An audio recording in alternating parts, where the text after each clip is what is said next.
to engage in the psycho-spiritual journey, the process of self-discovery, the life of the heart, and spiritual, sacred life, you need three things. These three elements manifest in your life occasionally through your will, quite consciously. At other times, they appear mysteriously, without you even consciously knowing or understanding how they arrived. You need a spiritual teacher and guide who you can trust and who you feel drawn to overwhelmingly. You need to allow this attraction, even when your logical or rational self objects. Sometimes you will feel as if you're being drawn against your will, but this is the impulse toward ego death and freedom taking over in your inner world. The second element is a group, a community, a sense of kindred spirits and like-minded souls, who at some point are crucial in supporting and challenging you, so that you find the strength and the courage to persist in your journey toward liberation. Remember, you cannot engage in sadhana, spiritual practice, purely on your own. The part of you that says you can, or seduces you into the idea of a solo flight, is merely the ego processes undermining your real purpose.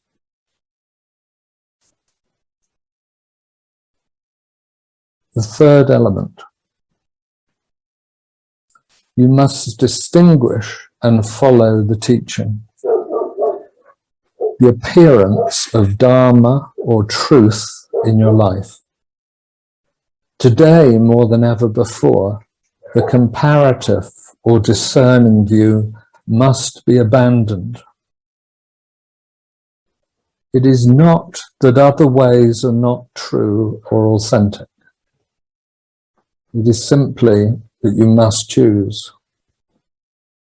It is like being on a train platform and not knowing which train to board, or standing at a crossroads and not deciding which road to take.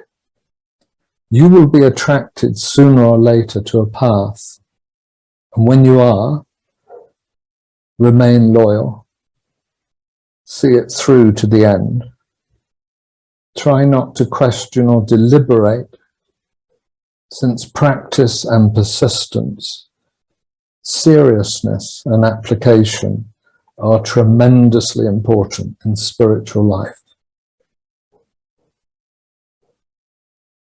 So these are the three elements, and they are age-old principles of psycho-spiritual development. You need the teacher, the community, and the teaching. Of these three,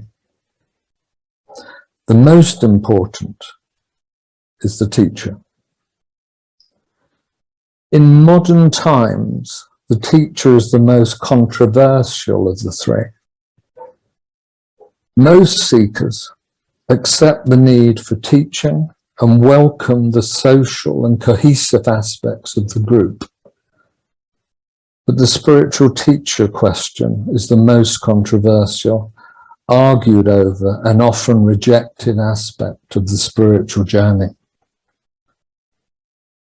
You can really gauge the spiritual plight of modern humanity through this fact alone.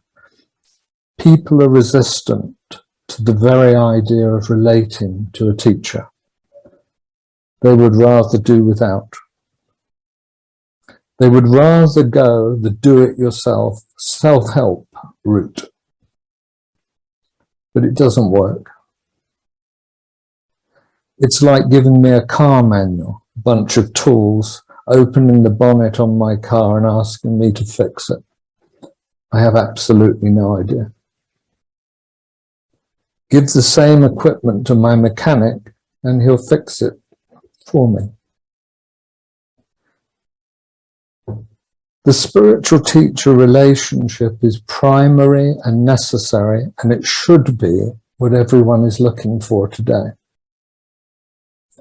But instead of that, everyone is collecting methods, collecting knowledge, going back and forth to workshops, meditation events, reading books, contrasting and comparing methods. We can become extremely knowledgeable today.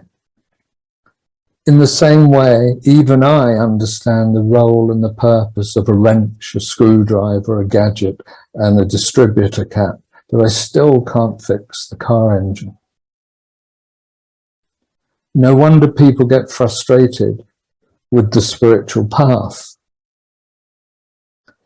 because they're not really on one, not authentically, because the path isn't the way you want to go, or even don't want to go, or even hear that it is a good way to go, or which you like the look of, the scenery, and the image of.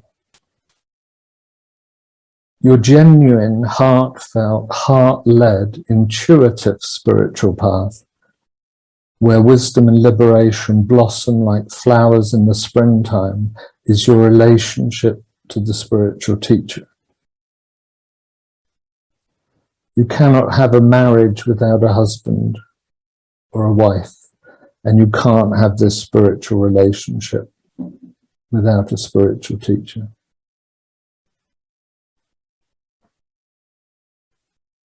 The other two essential aspects are connected, and they stem and flow from the teacher.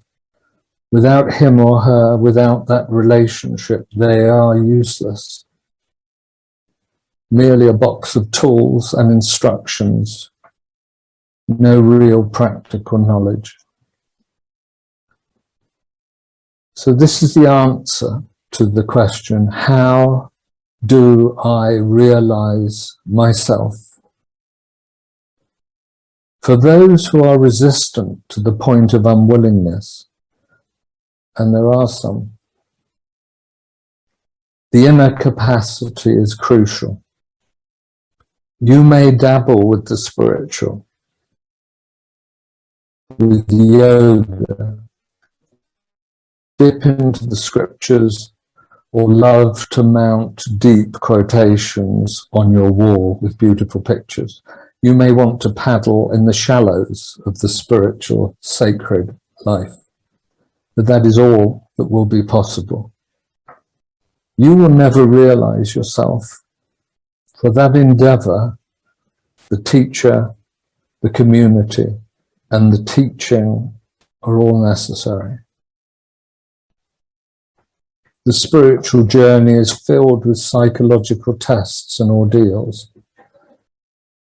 When you read the scriptures, the ordeals of Jesus, Buddha, Arjuna, Han Shan, and so forth, you can see many of the trials they experienced were psychological in nature.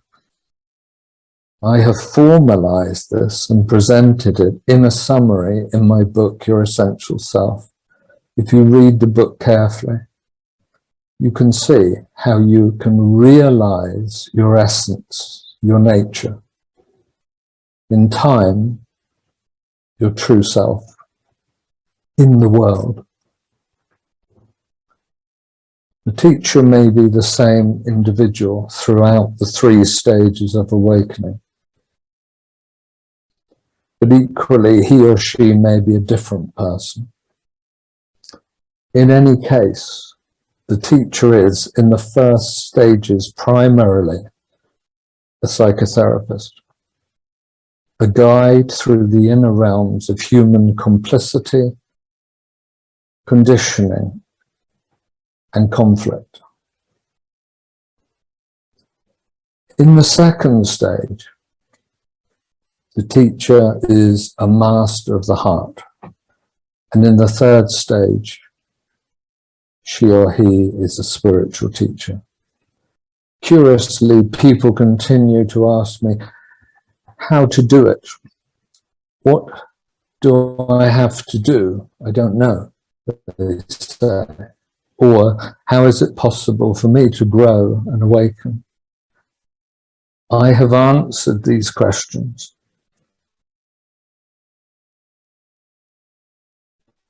I have answered them, and I continue to answer them in greater detail. In summary, you must relinquish your attachments to your personality. Engage in fourth chakra energy, the life center of authenticity and compassion. And then dedicate yourself to spiritual and sacred practices as befits your innate capacity and potential. This is not a casual answer, and it's not a vague answer. It is a very brief but precise summary of the extensive and ever-expanding answer I am giving you now in my writings, my lectures, my healing work. There is no shortage of answering, no shortage of answers, and no shortage of truth.